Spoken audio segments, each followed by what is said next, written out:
ಬಾಳೆಯ ತೋಟದ ಪಕ್ಕದ ಕಾಡೊಳು ವಾಸಿಸುತ್ತಿದ್ದವು ಮಂಗಗಳು. ಮಂಗಗಳೆಲ್ಲವೂ ಒಟ್ಟಿಗೆ ಸೇರುತ್ತ ಒಂದು ಉಪವಾಸವ ಮಾಡಿದವು.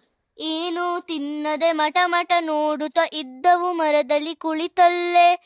ನಾಳೆಗೆ ತಿಂಡಿಯ ಈಗಲೇ ಹುಡುಕುವ ಬನ್ನಿರಿ ಎಂದಿತು ಕಪಿಯೊಂದು. ಹೌದೌದಣ್ಣ ಎಂದೆನ್ನುತ್ತ ಎಲ್ಲವೂ ಬಾಳೆಯ ತೋಟಕ್ಕೆ ಹಾರಿದವು. ತೋಟದಿ ಬಾಳೆಯ ಹಣ್ಣನ್ನು ನೋಡಲು ಆಸೆಯು ಹೆಚ್ಚಿತು ನೀರೂರಿ. ಸುಳಿದೇ ಇಡುವ ಆಗದೆ ಎಂದಿತು ಆಸೆಯ ಮರಿಕಪಿಯೊಂದು. ಹೌದೌದೆನ್ನುತ್ತ ಹಣ್ಣನ್ನು ಸುಲಿದವು, ಕೈಯೊಳೆ ಹಿಡಿದವು ಕುಳಿತಿರಲು.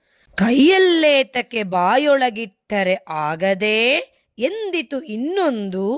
ಹಣ್ಣನು ಬಾಯಲಿ ಇಟ್ಟವು, ಜಗಿದೇ ಇಡುವೆವು ಎಂದಿತು ಮತ್ತೊಂದು. ಜಗಿದು ಜಗಿದು ನುಂಗಿದವೆಲ್ಲ, ಆಗಲೇ ಮುಗಿಯಿತು ಉಪವಾಸ. ಬಾಳೆಯ ತೋಟದ ಪಕ್ಕದ ಕಾಡೊಳು ವಾಸಿಸುತ್ತಿದ್ದವು ಮಂಗಗಳು. ಮಂಗಗಳೆಲ್ಲವೂ ಒಟ್ಟಿಗೆ ಸೇರುತ್ತ ಒಂದು ಉಪವಾಸವ ಮಾಡಿದವು.